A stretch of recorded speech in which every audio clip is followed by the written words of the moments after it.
Aujourd'hui, frères et sœurs, et déjà hier, nous sommes dans des fêtes typiquement romaines.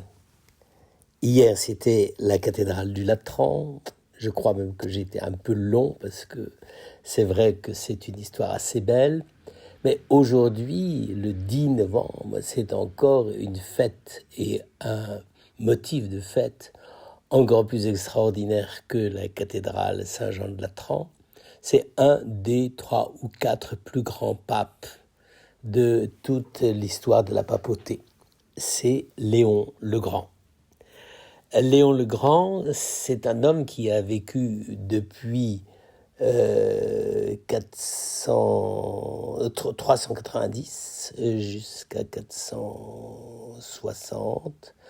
Et c'est un homme qui a eu une vie extraordinaire parce que ça a été un des moments quand même où Rome a été la plus bouleversée. La ville, on est en plein moment des invasions barbares. Et ça, c'est la première chose que je voudrais souligner. J'en ai déjà souvent parlé.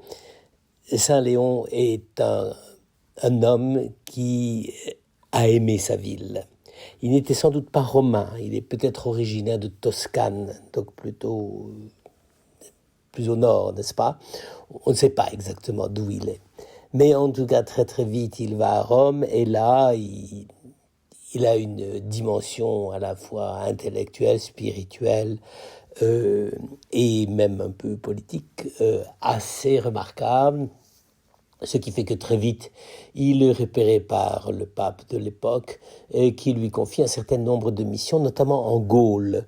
Il a toujours eu une certaine sympathie pour la Gaule, même si ça lui a joué des tours, on va le voir tout à l'heure. Et il a rempli plusieurs missions. C'est au cours d'ailleurs d'une de ces missions qu'il a été appelé par le pape pour revenir à Rome, parce qu'il a été appelé par le collège des gens qui le voulaient. Il a été rappelé à Rome, et là, il a répondu présent. Et il est devenu pape de Rome, avec vraiment très très vite des responsabilités extraordinaires. C'est vers 440, n'est-ce pas? Saint-Augustin est mort déjà depuis 10 ans, n'est-ce pas? Et il y avait déjà eu des malheurs qui étaient arrivés à Rome. Il y avait eu un sac de Rome, n'est-ce pas, dans les années 410, où on avait cru que c'était la fin du monde, n'est-ce pas? Et puis, Saint Léon le Grand, enfin Léon le Grand, le pape Léon, prend donc la succession. Et là, il va essayer de sauver sa ville. C'est-à-dire qu'il y a 2 fois des invasions. Une, la plus terrible, c'est celle de 452. C'est Attila, qui vient menacer Rome, n'est-ce pas? Et comme il n'y a plus beaucoup d'hommes politiques courageux à cette époque-là à Rome, c'est des choses qui arrivent dans l'histoire, eh bien, c'est Léon qui y va.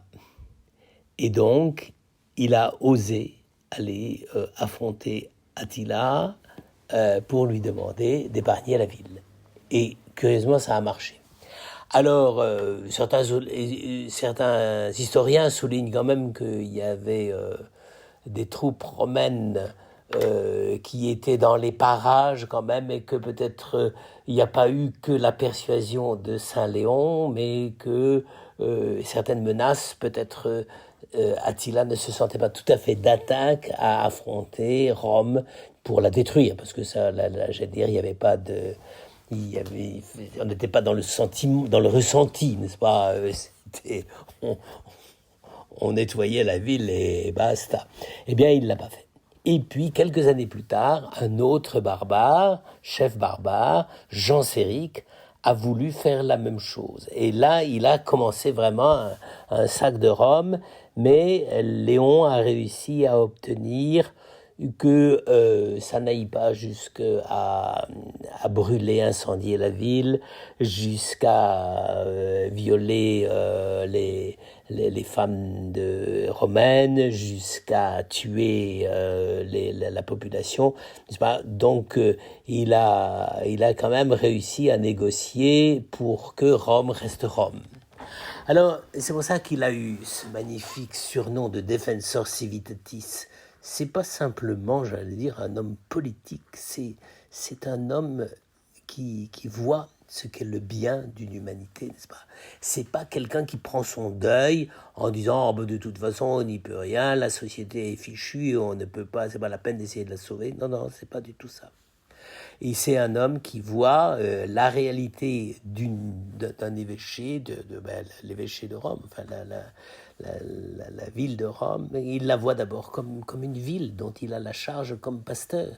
Et quand les pouvoirs publics ne sont pas fichus de gérer cette ville, ben, c'est lui qui y va, n'est-ce pas? On souhaiterait presque à certains moments que dans la situation actuelle, il y ait des gens de la même taille, de la même stature, n'est-ce pas? Et qui puissent, face quand même à une certaine faiblesse des pouvoirs civils, ou en tout cas un manque de sagesse politique, et qui puissent dire, bon écoutez, non, il faut peut-être tenir compte de ça et de ça et de ça, et qu'à ce moment-là, ça amène une certaine vision un peu plus élargie, un peu plus aérée du sens de la destinée humaine. Enfin, c'est toute la théologie du bien commun, n'est-ce pas? Quand un évêque est évêque, eh bien, il a aussi le souci de sa population, pas uniquement pour des exercices de piété, mais d'abord parce qu'il a le souci de cette population, même si c'est pas lui, et qui guérit les gens et qui transforme l'urbanisme de la ville. D'ailleurs, je crois que en l'occurrence, ce serait au-delà de leurs moyens. Donc voilà pour la première chose, Defensor Civitatis. La deuxième chose, c'est le plus monumental, c'est le plus extraordinaire de Saint Léon et qui fait l'admiration de toutes les générations suivantes, c'est qu'il a défendu la foi. C'est-à-dire, c'était le moment où à Constantinople et dans l'Orient, il y avait des débats sur la question du mystère du Christ, et qui était absolument terrible, je ne peux pas les détailler ici, mais celui qui, sans assister au concile de Chalcédoine, qui avait commencé d'ailleurs de façon très très mauvaise en 449, n'est-ce pas, et qui avait d'ailleurs compté des victimes, n'est-ce pas? Eh bien, Léon est celui qui a donné le texte le plus extraordinaire sur le mystère du Christ. Ça s'appelle le tome, c'est-à-dire le volume, le document à Flavien, c'est-à-dire l'évêque, le métropolite de Constantinople. Et c'est là que Léon a intervenu de façon décisive et aujourd'hui, il fait partie, avec quelques grands évêques comme Cyril d'Alexandrie, etc., de ceux sans lesquels, disons, notre foi serait sans doute toujours existante, mais elle n'aurait peut-être pas toute la profondeur et toute la perspicacité et toute l'acuité intellectuelle dont nous avons besoin pour pouvoir croire en vérité, n'est-ce pas? Puis la troisième chose, c'est la plus étonnante, c'est que Léon, donc dans une période extrêmement troublée pour la ville de Rome, n'est-ce pas, s'est aperçu que il y avait quand même un certain nombre d'évêques qui étaient un peu des farfelus ou des petits arrivistes, n'est-ce pas? Et le prototype de l'évêque arriviste à l'époque, c'était l'évêque d'Arles. Il s'appelait Honorat. Je ne peux pas trop vous décrire tout ce qu'il faisait, Honorat, mais enfin, en tout cas, c'était pas très honorable. Et je crois que Saint Léon l'a eu un peu dans le collimateur et a dû le destituer, en tout cas lui faire beaucoup de freins pour essayer de l'arrêter dans cette espèce de folie de vouloir gouverner tout le monde. Il déplaçait les évêques lui-même, il les remplaçait avant qu'ils ne soient morts. Enfin, des choses inouïes. Cet Honorat, bon, on le vénère parce que c'est lui qui a sans doute pris l'initiative de fonder Saint-Trophime, mais en réalité, c'était un peu une tête brûlée, n'est-ce pas? Alors évidemment, il venait de l'île Saint-Honorat, qui a gardé son nom, n'est-ce pas?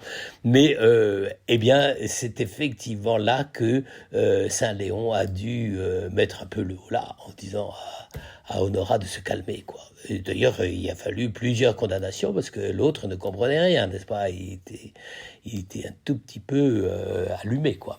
Alors, vous voyez, et pour ça, c'est d'autant plus touchant que le véritable problème de Léon, c'était pas d'exercer un pouvoir sur les autres. Léon est par excellence le pape qui n'aime pas exercer l'autorité. Il veut vraiment essayer de sauver la mise dans une époque extrêmement terrible, soit contre les barbares, soit contre les difficultés de la ville de Rome. Il faut s'occuper de l'alimentation de la ville de Rome. Enfin, je veux dire, à cette époque-là, il y a des tas de problèmes, n'est-ce pas? Et donc, il s'occupe du ravitaillement. Et puis, s'occuper de la foi en essayant de faire que, vis-à-vis de l'Orient, ce ne soit pas une occasion de séparation, même s'il faut agir de façon très ferme, mais que ce soit véritablement le soutien de la foi pour les églises d'Orient et puis pour les églises d'Occident, avec des évêques qui, à certains moments, étaient des petits casseurs, peu doués, et qui voyaient dans l'épiscopat uniquement un moyen de se faire valoir. Eh bien, Léon a essayé d'agir avec vérité et avec fermeté pour essayer de faire que l'épiscopat lui-même ne soit pas une cause de division et de découragement et de manque de solidité dans la foi des différentes églises. Alors c'est pour ça que nous pouvons avoir une très très grande admiration pour Saint Léon, parce que c'est un très grand pape. Je pense qu'il est du même gabarit.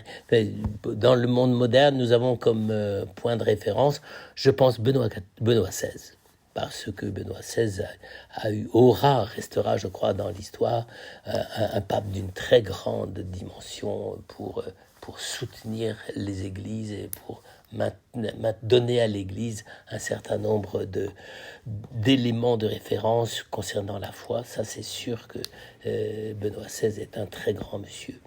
Et d'autres aussi, bon, évidemment, Jean-Paul II, mais aussi Paul VI, n'est-ce pas? Paul VI et Jean XXIII, ce sont des papes d'une très grande dimension spirituelle. Eh bien, Léon est un peu l'initiateur de cette grandeur des papes. D'ailleurs, ça ne trompe pas, la tradition l'a appelé Léon le Grand. Il y a Léon le Grand, Grégoire le Grand. Il n'y en a pas beaucoup qui ont pris, qui ont mérité d'avoir, par la Vox Populi, leur grandeur et leur prestige spirituel et leur prestige de sainteté. Alors prions-le beaucoup pour que, aujourd'hui encore, la figure pontificale ait la même densité, la même profondeur et les mêmes exigences.